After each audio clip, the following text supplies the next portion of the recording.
Mr. Gaetz. The will of the American people also elected Donald Trump to be the president of the United States in the 2016 election, and there's one party that can't seem to get over it.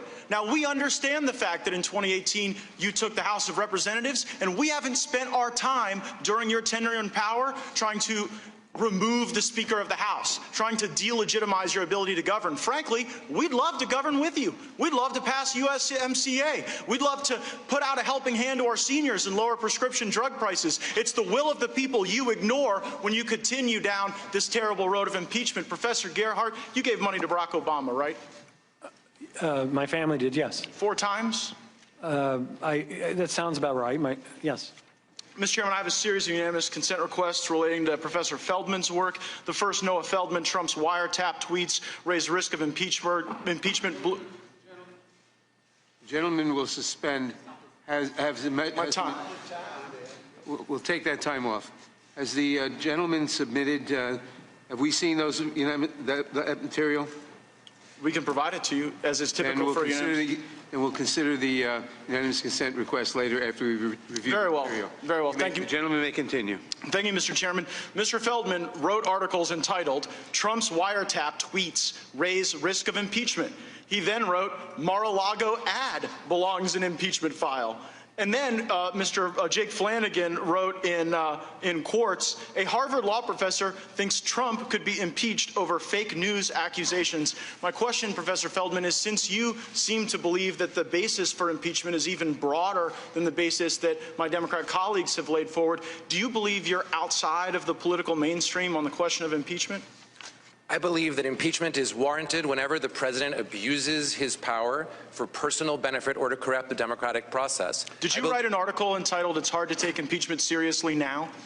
Yes, I did write that article. And in that article, did you write, hold on, I'm limited on time, sir. I wrote did you write, article. since the 2018 midterm election, House Democrats have made it painfully clear that discussing impeachment is primarily or even exclusively a tool to weaken President Trump's chances in 2020. Did you write those words? Until this call in July 25th, I was an impeachment skeptic. The call changed my mind, sir, and for good reason. Thank you. I appreciate your testimony. Professor Carlin, you gave $2,000, or you gave $1,000 to Elizabeth Warren, right? I believe so. You gave $1,200 to Barack Obama? I have no reason to question that. And you gave $2,000 to Hillary Clinton? That's correct. Why so much more for Hillary than the other two? Because I've been giving a lot of money to charity recently because of all of the poor people in the United States. Well, those aren't the only folks you've been given to. Now, have you ever been on a podcast called Versus Trump? I think I was on a live panel that the people who ran the podcast called Versus Trump. On that, do you remember saying the following? Liberals tend to cluster more. Conservatives, especially very conservative people, tend to spread out more. Perhaps because they don't even want to be around themselves. Did you say that? Yes, I did. Do you understand how that reflects contempt on people who are conservative? No, what I was talking about there was the natural tendency, if you put the quote in context, the natural tendency of a compactness requirement to favor a party whose voters are more spread out. Well, and I do not have contempt for conservatives. I'm very limited on time, Professor. And so I just have to say, when you talk about how liberals want to be around each other and cluster, and conservatives don't want to be around each other, and so they have to spread out, it makes people, you may not see this from, like the ivory towers of your law school, but it makes actual people in this country feel like, excuse me, you don't get to interrupt me on this time. Now, let me also suggest that when you invoke the president's son's name here, when you try to make a little joke out of referencing Barron Trump, that does not lend credibility to your argument. It makes you look mean. It makes you look like you're attacking someone's family, the minor child of the President of the United States. So let's see if we can get into the facts.